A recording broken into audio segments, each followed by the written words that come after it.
How do you feed tiny pitchers on Nepenthes? Sometimes you will have a small Nepenthes that will produce tiny pitchers, but some species will have pitchers that don't really open the lid, so it's really hard to put something in it. You can always use the liquid fertilizer, but there is an option to force feed the tiny pitchers, and I will explain you how I do that.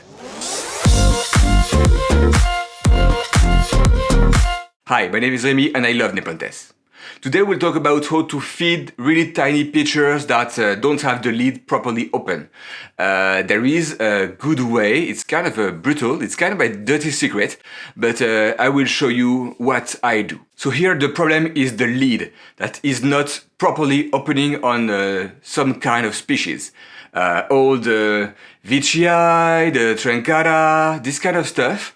Not always easy to feed, but if the problem is the lid, if there is no lid, there is no problem. Here is what I do to fix this lid problem. But first, let's talk about the food I give to the small Nepenthes. That's betta fish pellet, that's pure protein. It's a krill, I believe, and that's great because the size is perfect for small pitchers. When you open the box, you will see these tiny balls, but if you have a closer look, you will see that they don't have the same size. That's really great, especially for a really tiny pitcher. So, as an example, this is the biggest you have, that's 1 millimeter, and this is the tiniest one. So it's not even half of a millimeter. So really tiny Nepenthes will have tiny pitcher, obviously, and some are really open. So that's very easy to feed. Look at this one, fully open. You can put a small pellet in it. But if I check this Vichii, for example, so it's barely open. It's really hard to put something in it. This one is an hybrid, Maxima by Lowii by Macrophylla. So again, almost totally closed, super hard to feed. And there is another pitcher that was stressed by the thrips that I just got.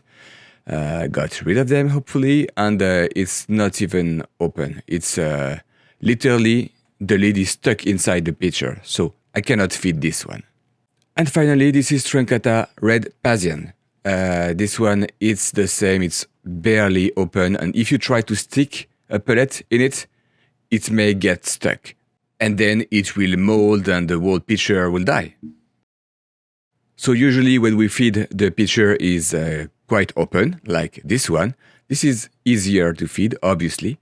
But when they age, then the lid will just fold and you won't be able to feed this pitcher anymore.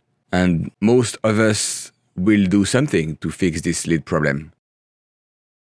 You simply cut it. Because let's be honest, this pitcher is already dying, so why not taking advantage of it and making the most of this dying pitcher by overfeeding it? And if we check inside, the pitcher is still able to digest. And following the same logic, if a small pitcher is closed by the lid, if you take out the lid, there is no problem, you can feed it. Some of you may think that it's a little bit extreme, but the faster they grow, the faster I will be able to feed them normally. You don't make omelets without cracking eggs. And you don't have to remove totally the lid. You need to crack it open, like that.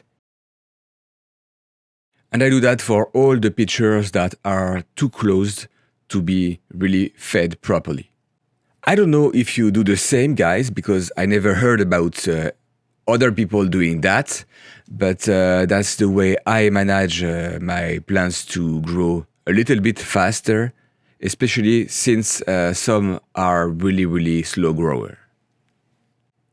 And when they are open, it's super easy to feed. Just take a pellet and then you drop it inside and that's it. It's no longer get stuck. It's really easy if you want to give a little bit of liquid fert in the pitcher too, just to make it more moist and to make sure the pitcher don't rot because it may be dry in it. And following the same logic, if the lid is the problem and you need to remove it to be able to feed, then you can also do it for small lid problem. My Windowsill have been attacked by thrips and the leaf is deformed, then the pitcher has this stress small lead problem. So I cannot feed it. So you probably know what I will do. Goodbye, lead. And then it's way easier to feed. Look at all the space. I hope you are not too shocked by this video and you liked it.